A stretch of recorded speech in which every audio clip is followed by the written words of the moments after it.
Pemirsa, banjir bandang terjang dua desa di Tapanuli Selatan, Sumatera Utara. Ratusan warga mengungsi.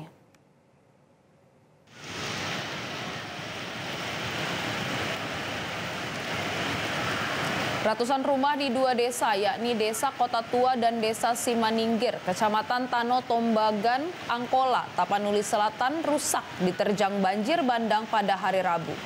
Menurut seorang warga, Ahirudin Harahap, tiba-tiba air dan kayu gelondongan dengan cepat menerjang desa. Warga lainnya pun berteriak meminta pertolongan dan meninggalkan desa untuk mencari tempat yang dianggap aman. Menurut beberapa warga, air beserta material itu datang dari arah hutan yang dirambah untuk keperluan jalan masuk ke tengah hutan lindung.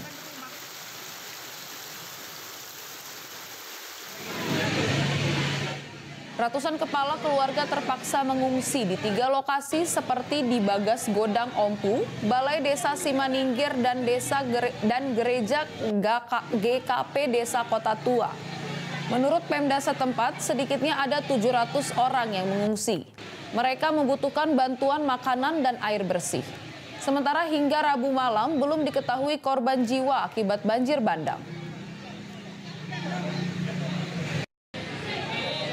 Datang dari atas besar, jadi dengarlah teriak semuanya masyarakat. Yaitu air tambah besar, semuanya datang kayu besar-besar. Jadi kami di situ tadi, warga di sekitar situ udah pasrah, nggak ada harapan untuk selamat. Air tambah besar, semuanya kayu-kayunya besar datang. Pokoknya intinya itu tadi kami udah nggak ada harapan untuk selamat dari situ. Jelajahi cara baru mendapatkan informasi. Download Metro TV Extend sekarang.